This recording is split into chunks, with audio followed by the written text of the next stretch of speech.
மத்தேயு எழுதிய நற்செய்தி அதிகாரம் 10 இறை வசனங்கள் 16 முதல் 23 முடிய. இதோ ஓநாய்களிடையே ஆடுகளை அனுப்புவதைப் போல நான் உங்களை அனுப்புகிறேன். எனவே பாம்புகளைப் போல முன்மதி உடையவர்களாகவும் புறாக்களைப் போல கபடு அற்றவர்களாகவும் இருங்கள். எச்சரிக்கையாக இருங்கள்.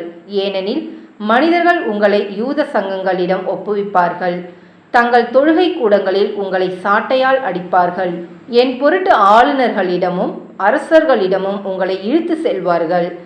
இவ்வாறு யூதர்கள் முன்னும் பிற இனத்தவர் முன்னும் சான்று பகர்வீர்கள்.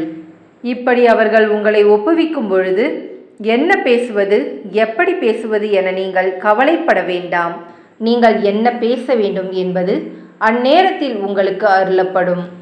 ஏனெனில் பேசுபவர் நீங்கள் அல்ல, மாறாக உங்கள் தந்தையின் ஆவியாரே உங்கள் வழியாய் பேசுவார். சகோதரர் சகோதரிகள் தம் உடன் சகோதரர் சகோதரிகளையும் தந்தையர் பிள்ளைகளையும் கொல்வதற்கென ஒப்புவிப்பார்கள். பிள்ளைகள் பெற்றோருக்கு எதிராக எழுந்து அவர்களை கொல்வார்கள்.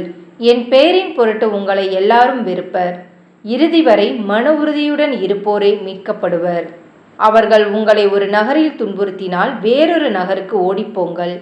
மானிட மகனின் வருகைக்கு முன் நீங்கள் இஸ்ரேலின் எல்லா நகர்களையும் சுற்றி முடித்திருக்க மாட்டீர்கள் என உறுதியாகவே உங்களுக்கு சொல்கிறேன். இது கிறிஸ்துவின் நற்செய்தி. கிறிஸ்துவே உமக்கு புகழ்.